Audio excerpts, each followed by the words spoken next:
Hey guys, how are you all doing today? My name is Francesco Fanatic, and welcome back to the channel. Today what I have for you guys is another movie review, and today I'm going to be reviewing Instant Family. Now this film I think it's been out for a few weeks now. I didn't check the ratings, I never do. I do like to check how much a movie is making, however, but I actually didn't get to check that. So I'm coming into this movie completely, completely straight and completely out of the blue, just whatever, let's go watch it and see what happens. And now, when I saw the trailer for this movie, it looked like a comedy, and it also looked like a drama. And I couldn't really tell. I couldn't really tell them apart. I was like, oh, it looks funny. Not nearly as funny as like Daddy's Home 2 with Mark Wahlberg and Will Ferrell. Will Ferrell's not in this movie, but Mark Wahlberg is. So I was like, it looks funny. Whatever. I guess I'll see it. So I saw it today, and I have to say, I was actually pretty surprised. Is this the best movie of the year? No. Is this the worst movie of the year? No. Is it a bad movie? No. It's just a good movie, It's definitely a movie that tugs at your heart in some controversial ways, depending on how you stand on things. Some ways on, just the thought of all this stuff happening. It's just kind of, I don't know, everything that just happens in this movie happens, and it's either going to make you feel something or it isn't. But to me, this movie made me feel a bunch of emotions, which was kind of what the movie wanted to do. I'm not big on the drama movie franchise. If you've seen any of my videos, I like a lot of action comedy stuff. But, I was like, I'll give it a shot, So the plot, it basically revolves around these two people, Mark Wahlberg and Rose Byrne, if I said that right. And she played Moira McTaggart in the X-Men prequels, so that's kind of cool. But they're trying to adopt, and, Mark's like, I don't know, or Pete. He's like, I don't know, and then I can't remember the wife's name, I'm sorry, I'm just going to say Rose. Rose is like, oh, yeah, come on, do it, it's fine. So then Pete's like, alright, fine, we'll do it. So they adopt this kid, but it turns out that they actually have this 15-year-old teenager girl. She actually has two, Lizzie has two siblings.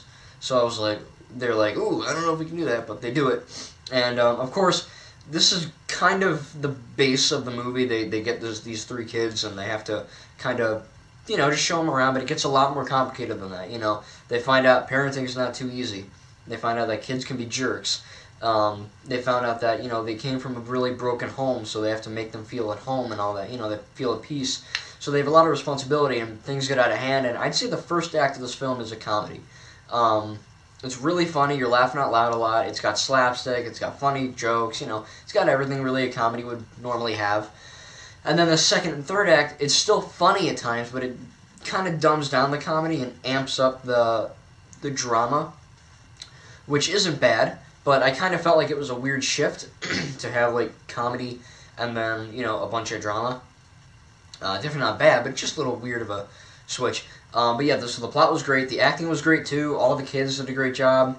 Of course, the mom and dad, Pete and Rose, did a great job as well too. The grandma, she was really funny.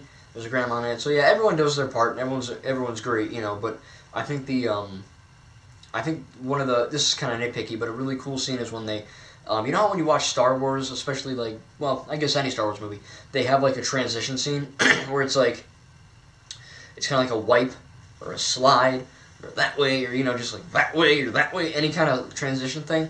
That's what this movie does. Not like Star Wars, but it has a lot of really good transition scenes in it. Like, Pete will kind of go like this down, and then the camera will go over him, and then the next shot will be there. So the transitions are really well, kind of nitpicky, but I had to say that because it's really well done.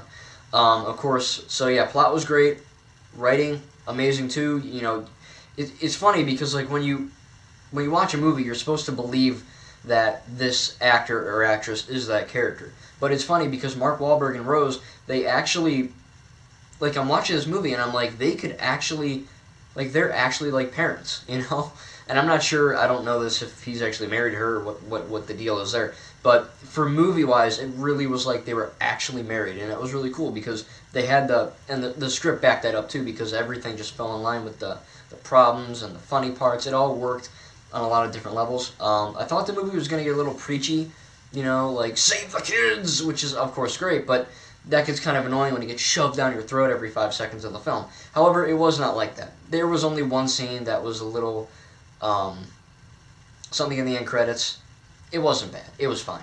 I was a little worried, but all cool. Yeah. So all in all, I think like I said, the acting was great. The script was great. The way it was shot was pretty cool. It had some good comedy moments, a lot of good drama. So yeah, I mean, it's not a bad movie. I'm not really used to drama that much, but it was definitely a movie that I would probably buy on Blu-ray, and I'd have to give Instant Family an A-. Very great film. Again, a few of the jokes didn't land sometimes, and it got a little preachy, but other than that, I thought the movie was fantastic in basically all other regards. And yeah, so if you like comedies, if you like drama, if you like, this is definitely not a kid movie, even though it's PG-13. PG-13 is not for kids, as I said that a lot before.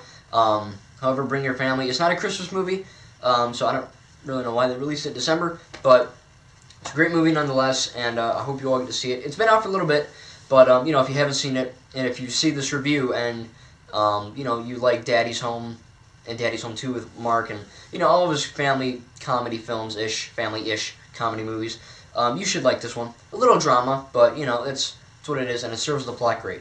So yeah, A-. I love the movie. Thank you guys very much for watching. Stay tuned for more content, and I'm keeping the hat on, so I'm going to keep this on until Christmas. But anyway, guys, thank you very much, and we will see all of you guys in the next video.